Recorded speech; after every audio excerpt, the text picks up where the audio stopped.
ഇന്ന് തന്നെ ഡൗൺലോഡ് ചെയ്യൂ. കാണൂ നിങ്ങളുടെ ഫേവറേറ്റ് ഷോസ്. കൊറേ നേരമായല്ലോ അമ്മ ഫോൺ ചെയ്യാൻ തുടങ്ങിയിട്ട്. ആരെയും ഇത്ര കാര്യമായിട്ട് വിളിക്കുന്നേ? സച്ചി. എത്ര നേരമെന്നറിയാം അവന്റെ നമ്പറിലേക്ക് കോള് പോകുന്നില്ല. അല്ല, ഇപ്പൊ എന്തിനാ സച്ചി ഇത്ര കാര്യമായിട്ട് വിളിക്കുന്നേ? ആഹാ, അപ്പൊ നിങ്ങളെല്ലാരും മറന്നോ?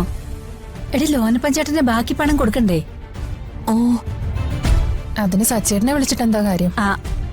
കഴിഞ്ഞ ദിവസം ഞാൻ അവനോട് ഈ കാര്യം പറഞ്ഞായിരുന്നു.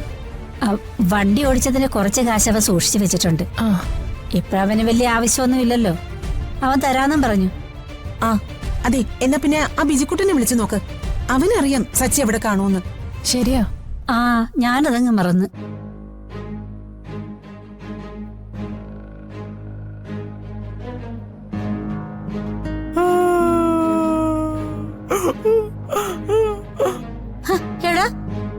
ഹലോ, എന്തിനാണ് ബിജിക്കുട്ട നീ ഇങ്ങനെ കരയുന്നേ? പോലീസ് പിടിച്ചാ കരയാതെ ചിരിക്കാൻ പറ്റുമോ? ഞങ്ങളിപ്പോ പോലീസ് സ്റ്റേഷനില്ല. എന്റെ ദൈവമേ, എടാ എന്നിട്ട് സച്ചി എവിടെ? നിങ്ങളെ പോലീസ് പിടിച്ചോ? ഒന്നും പറയണ്ട ചേച്ചി. നേരത്തെ നാട്ടുകാരെ കയ്യിൽ നിന്ന് മാത്രമേ തല്ല് കിട്ടാറുണ്ടായിരുന്നുള്ളൂ. ഇപ്പൊ കേസിലും പ്രതിയായി. എല്ലാം നിങ്ങളെ മരുമ ഒറ്റ ഒരുത്തൻ കാരണമാ. എന്റെ ബിജിക്കുട്ട നീ കരയാതൊന്ന് കാര്യം പറ.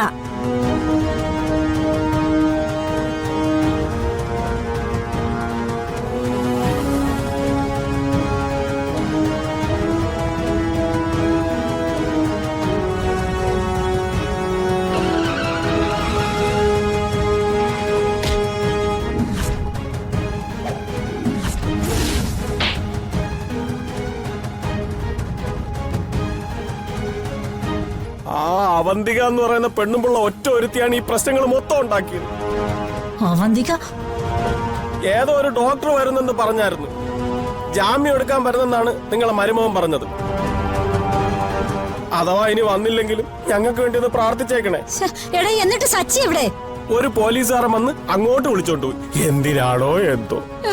എന്റെ ദൈവമേ. വയ്ക്കട്ടെ ചേച്ചി, കുറച്ച് കഴിഞ്ഞിട്ട് വിളിക്കാം.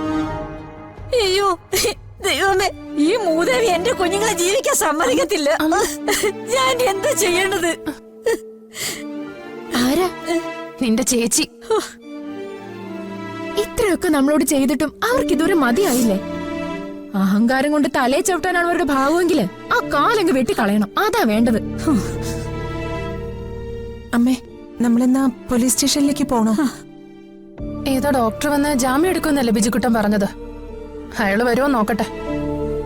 നമ്മളെ തോൽപ്പിച്ചു എന്ന അഹങ്കാരത്തിലാ അവളിപ്പം നടക്കുന്ന. എവിടെ നിന്നും ഒരു കുഞ്ഞിനെ ദത്തെടുത്തോണ്ട് വളർത്തുന്നു. എന്നിട്ട് അമ്മയെ ചമഞ്ഞോണ്ട് നടക്ക. നമ്മുടെ കുടുംബത്തിലെ ചോര ഊച്ചു കുടിക്കുന്ന യക്ഷി അവള്.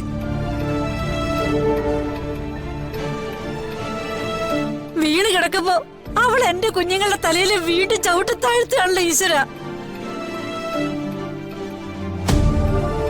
ഇനി ഇതിങ്ങനെ വിട്ടുകൊടുത്താ പറ്റത്തില്ല. ഇത്രയും നാളും നിങ്ങളോട് ചെയ്തതെല്ലാം കണ്ട് മനസ്സ് മരവിച്ചു പോയവളാ ഞാൻ. ഇതിനവർക്ക് ഞാൻ 8ന്റെ പണി കൊടുക്കും. അവള് കാരണം നമുക്ക് എന്തൊക്കെയാ നഷ്ടപ്പെട്ടത്. എന്റെ മോളും കുഞ്ഞും ഇപ്പൊ എവിടാണെന്ന് പോലും അറിയത്തില്ല. അമ്മേ,